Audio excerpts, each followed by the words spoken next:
Hey Physique Freaks, how's it going? Scott Tuzana, MetabolicMasterpiece.com. Today I'd like to talk about gut health and kefir.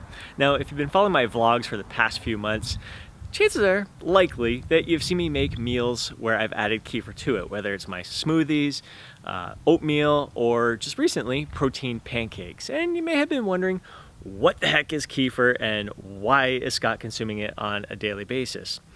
Number one reason is digestive health, which is a rapidly growing area of research that's really caught a lot of attention from fitness professionals and physique coaches, and rightly so. It's an incredibly important topic that I'm sure we're going to hear a lot more about in the very near future. I have noticed during the past couple of years, some of my colleagues have been using phrases like, "you are what you absorb." And what they mean by that is that just because you consume 150 grams of protein doesn't mean that you're absorbing all 150 grams.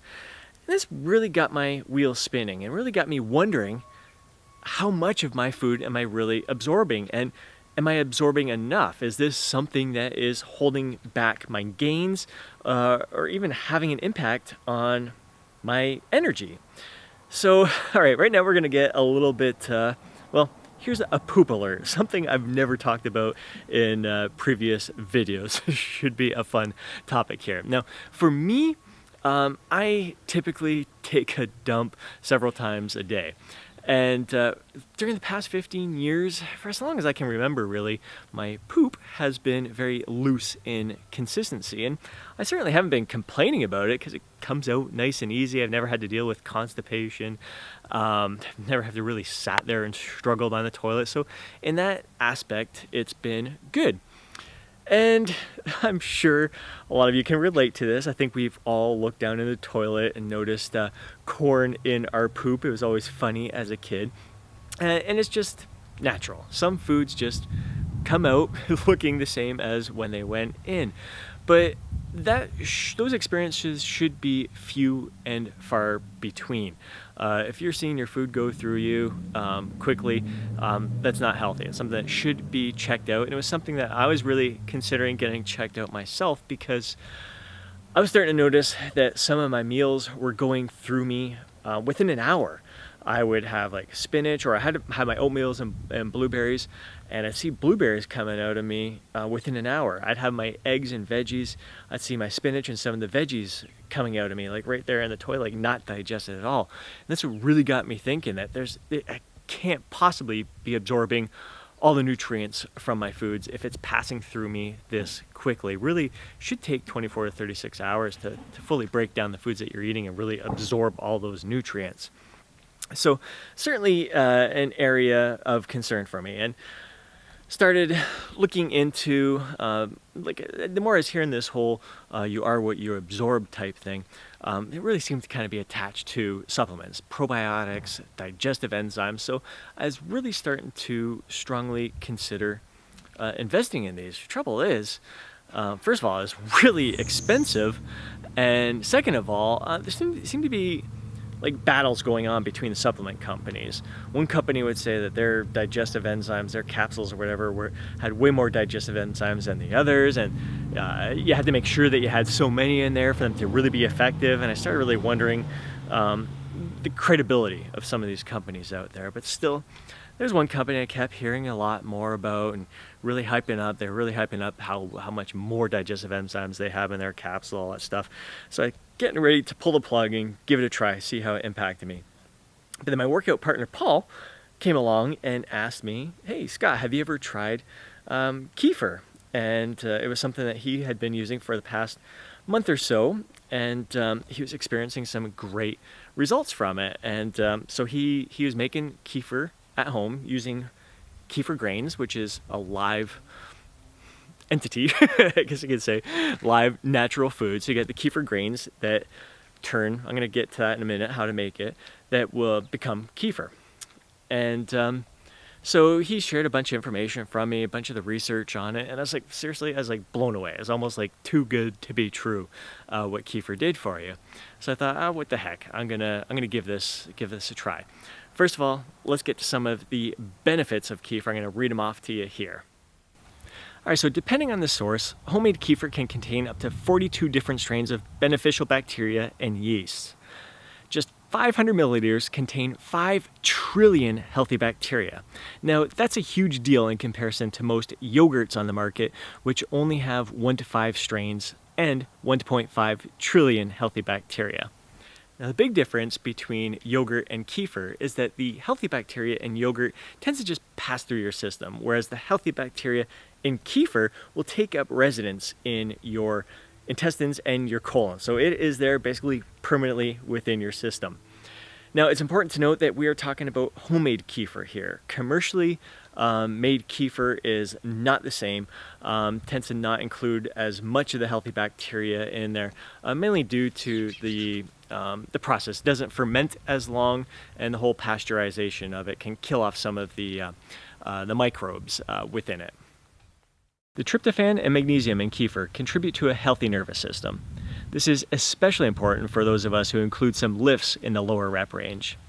The relaxing effect of tryptophan has been known to improve sleep and reduce anxiety as well. The phosphorus in kefir helps you utilize protein, carbs, and fat much better. Kefir also helps create a healthy lining in the colon and intestines, while the microflora boosts our immune system. Kefir is also rich in vitamin A, B2, B12, D, K, and calcium, all of which have many health benefits associated with them. Now let's get to what's really important, and that is the results, the impact that kefir has had on me. Within that first day, so after that first day of consuming kefir, I noticed an immediate difference in the consistency of my bowel movements. They were of normal, regular consistency, normal, regular schedule. Nothing was passing through me quick, and it's been that way day after day ever since. I do take it every day, and I gotta say, I will continue taking this for the long term. Not only is it good for me, but it's also really tasty in my shakes, and adds some nice flavor to the oatmeal as well. In terms of sleep, stress reduction, energy, all that other stuff, I can't say that I've really noticed a difference in that. I mean, I've always been pretty energetic to begin with. Don't have a lot of stress. I usually sleep pretty darn good. So if anything, it's been subtle little changes that I've noticed there. What I am looking forward to is this muscle building phase, to see if absorbing the nutrients, like utilizing the carbs, proteins, and fats the best that I can, and absorbing all the nutrients and minerals and vitamins from the foods that I'm eating.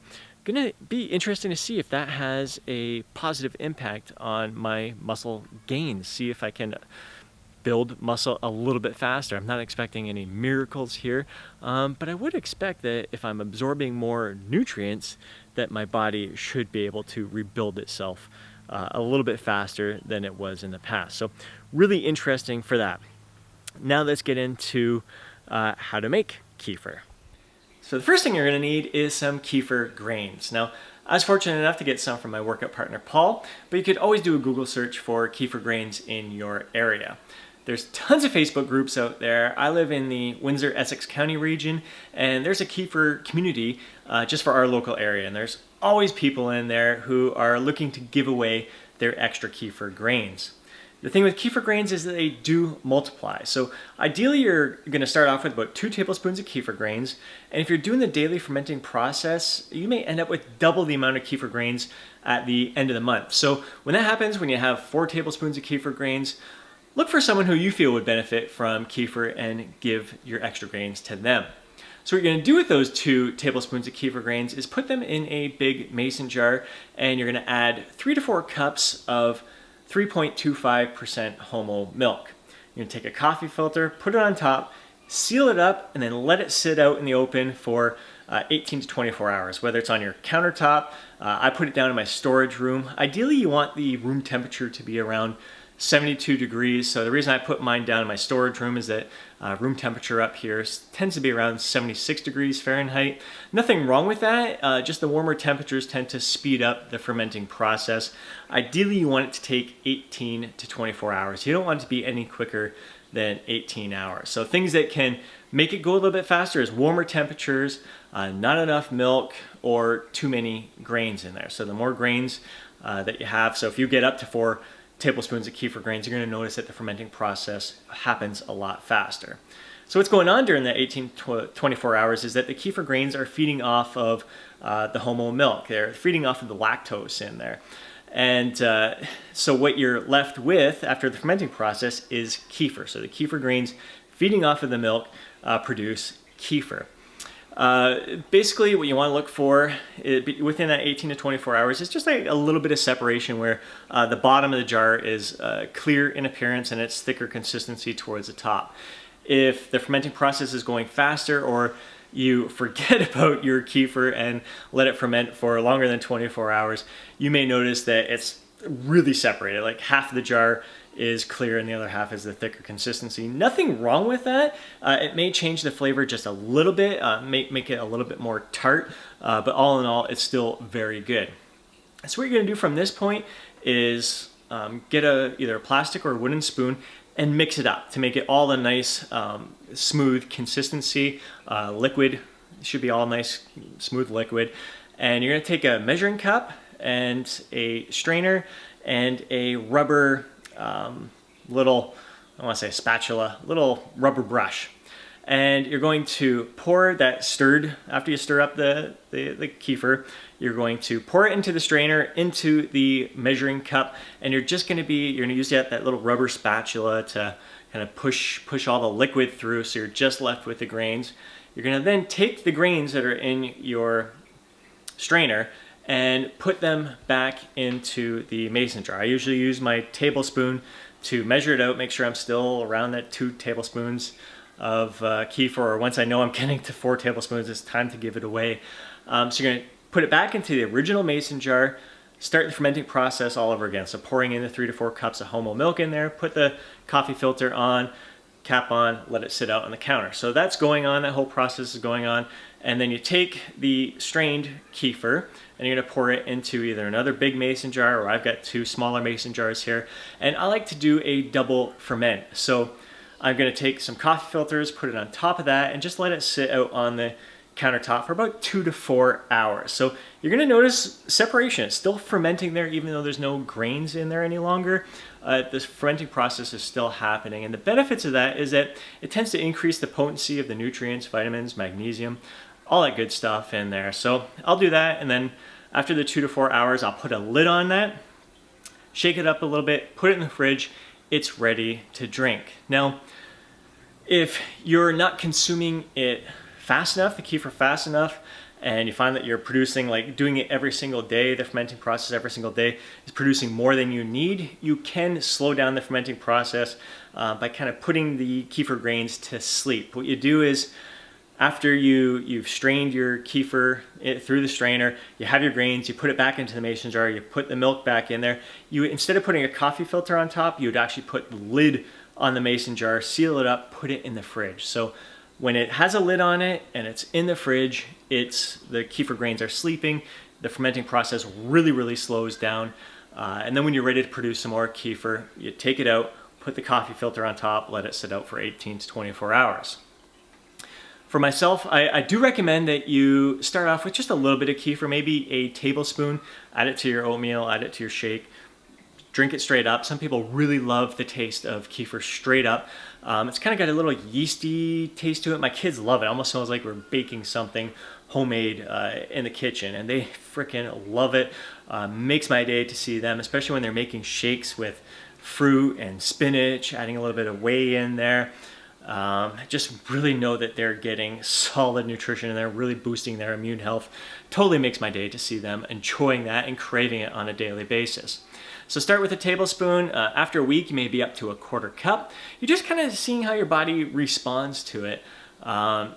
Just getting your body adapting to the kefir. So it's recommended, not that it's going to cause any issues. Very rare for someone to get some digestive issues from it. So just ease yourself into it. I was 1/2 cup after 2 weeks, and now I'm to the point where I'm drinking 1 to 2 cups a day between the shakes, adding it to my oatmeal, adding it to my protein pancakes, all that stuff. Absolutely loving it, enjoying it, and my body is really responding quite well to it in terms of digestive health.